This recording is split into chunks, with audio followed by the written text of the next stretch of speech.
بسم اللہ الرحمن الرحیم۔ السلام علیکم ورحمۃ اللہ وبرکاتہ۔ ساتھیوں، اختلاف کرنے کا اور کسی کی بات کو تسلیم کرنے کا حق دونوں جو ہے بندہ اپنے پاس محفوظ رکھتا ہے، اور بہت ساری باتیں ایسی ہیں اگر ہم لوگ کسی کی بات کو، پازیٹیو بات کو جو ہمیں دل کو لگتی ہے، اگر اس پہ ہم لوگ عمل کرنا شروع کر دیں تو بہت ساری چیزیں ہماری ترتیب پا سکتی ہیں۔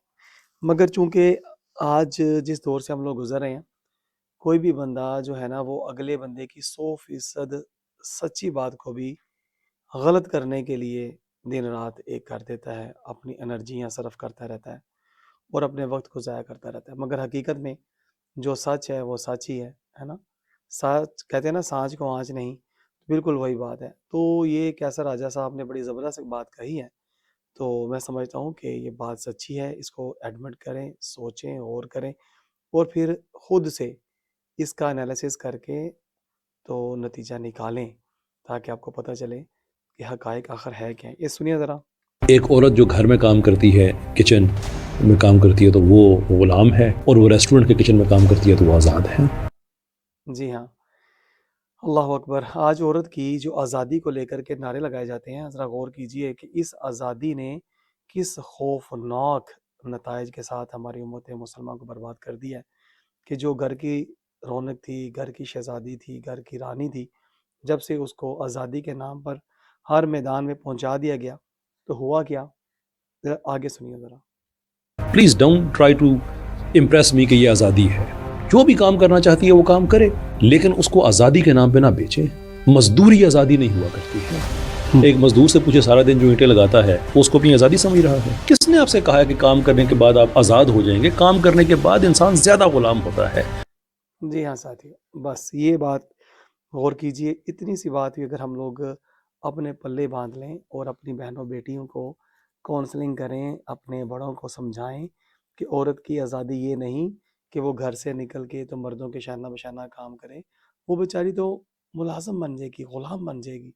اپنے گھر کے جو ازواجی معاملات ہیں، جو ازواجی اس کی ضروریات ہیں، جو اس کی ذمہ داریاں ہیں، جب وہ ان سے دور ہو جائے گی، انحراف کر رہے گی، تو پھر ہوگا کیا؟ تباہی اور بربادی جو ہے وہ مقدر بنتی چلی جائے گی۔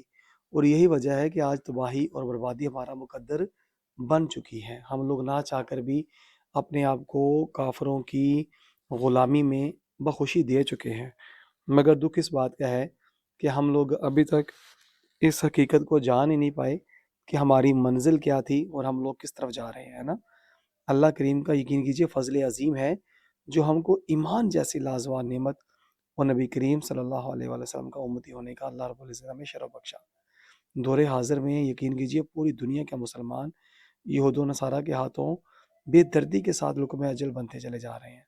امت مسلمہ ایک جسم کی مانند تھی، آج ٹکڑے ٹکڑے ہو کر رہ گئی ہے نا۔ مگر ہم لوگ توجہ ہی نہیں کر رہے، اپنی عزتوں کو اسکولوں، کالجوں، یونیورسٹیوں کے نام پر قربان کرتے جا رہے ہیں، ان کو برباد کرتے جا رہے ہیں، ان کی عزتوں کی بلی دیتے جا رہے ہیں۔